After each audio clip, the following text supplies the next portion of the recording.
예수님, 오늘은 사순 제1주간 목요일입니다. 하느님 사랑과 결의 사랑의 황금률에 관해서 강론 말씀해드리겠습니다.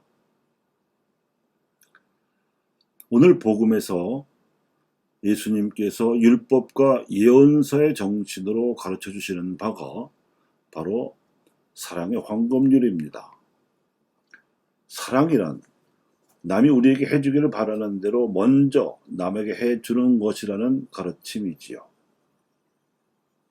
그 최소한은 남이 우리에게 하지 않기를 바라는 대로 우리도 남이 싫어하는 것을 하지 않는 것, 즉 예의를 갖추어 사람을 대하는 태도일 것입니다.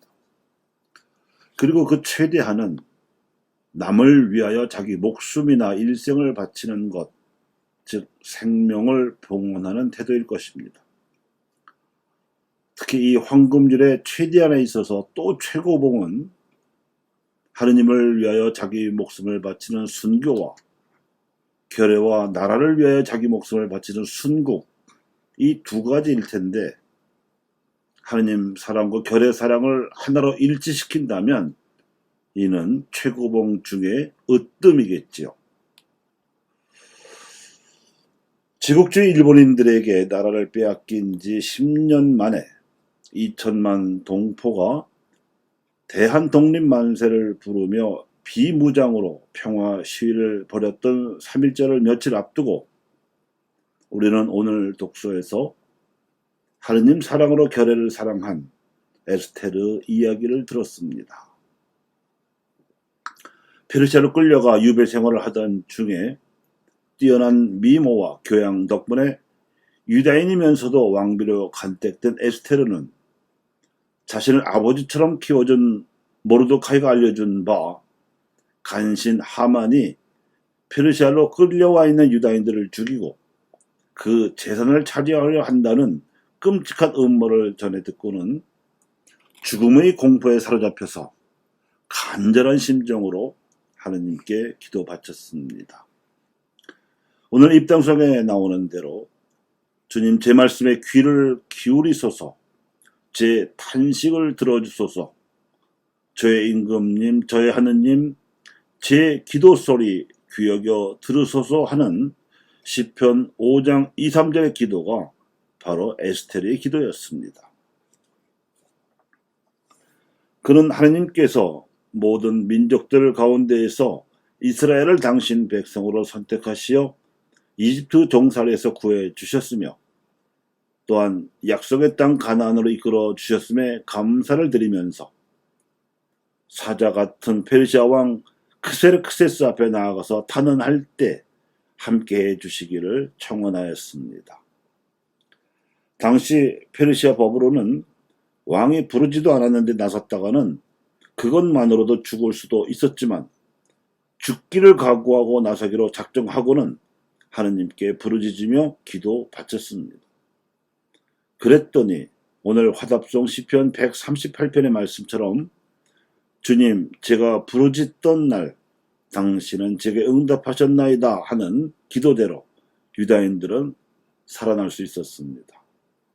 그야말로 청한 대로 받고 찾은 대로 얻은 것이며 문을 두드린 대로 열린 셈이었습니다.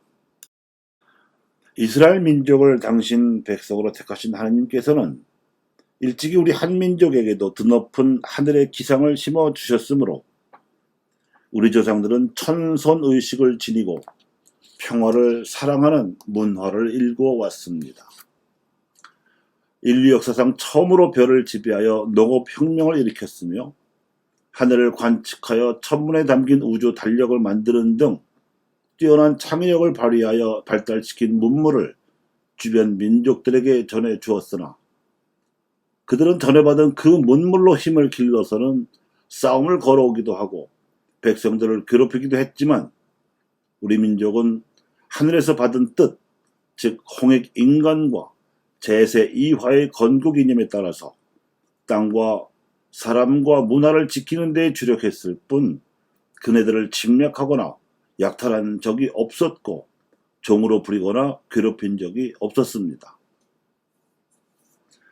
이스라엘 민족이 아시아의 서방에서 하느님의 빛을 받아 생명에 대한 가르침을 남겨주었다면 우리 한민족은 아시아의 동방에서 하느님의 빛을 받아 평화에 대한 모범을 남겨주었습니다. 그렇지만 카인이 아벨을 시기하여 죽였듯이 하느님을 모르던 민족들로부터 핍박을 받아 모진 시련을 감내해야 했습니다. 이스라엘 민족은 이집트 종살이로도 모자라 바빌론으로 끌려가기도 했고 나중에는 제 땅에서 그리스와 로마 세력의 식민 통치를 받기도 했습니다. 우리 한 민족도 더 넓었던 강역에서 밀려나서 한반도 땅에까지 움츠러들었으며 일제의 종살이 40년에다가 한반도마저 갈라진 채 70년, 도합 100여 년의 고난을 겪고 있습니다. 하지만 잘못도 저질렀으니 하느님의 백성이라던 이스라엘 민족은 사람으로 오신 하느님을 알아보지 못하고 십자가에 못 박아 죽이는 죄를 저지르기도 했으며 한민족 역시 그 하느님을 믿던 천주교 신자들을 임금도 부모도 모르는 무리로 몰아서 박해하는 죄를 저지르기도 했습니다. 그런데 표층 해류 대신 심층 해류가 바닷물을 움직이듯이 이스라엘 민족에서는 가난하지만 겸손되이 하느님을 섬기던 아나빔들이 생명의 주님이신 예수님을 알아보고 그분의 제자가 되어 교회를 이루었으며 한민족에서도 예수님의 진리를 찾다가 알아보고 교회를 이룬 이들은 평화를 갈망하며 진리를 찾던 이들이었습니다. 꼴찌가 첫째 되는 역사가 일어난 것입니다. 이스라엘 민족에게 페르시아 치하에서 위기에 처했을 때 목숨을 건 기도로 동족을 구한 에스테르가 있었다면 한민족에게는 일제 치하에서 민족적 위기에 처했을 때 목숨을 건 행동으로 동족을 구하려 했던 안중근과 유관순이 있었습니다. 우리는 이들에게서 하느님 사랑과 결의 사랑으로 자신의 목숨이나 일생을 바친 귀한 모범을 봅니다. 에스테르는 비록 유배하에서 이긴 했지만 왕비의 고귀한 신분이었다면 안중근은 풍전등화의 위기에 놓인 나라를 구하려고 자발적으로 일어선 의병이어서 지휘할 병력조차 없긴 했지만 그래도 장군이었는데 유관순은 그마저도 아닌 평범한 여고생이었습니다. 자, 예수님께서는 청하는 대로 받고 찾는 대로 얻으며 문을 두드리는 대로 열어주리라고 약속하셨는데 그렇다면 이 세 위인의 삶과 신앙에 비추어 우리가 과연 무엇을 정하고 어떤 지향으로 찾으며 무슨 문을 두드려야 하겠는지 생각해 보아야 하겠습니다. 진리는 생명과 평화를 향한 사랑의 황금률입니다. 감사합니다.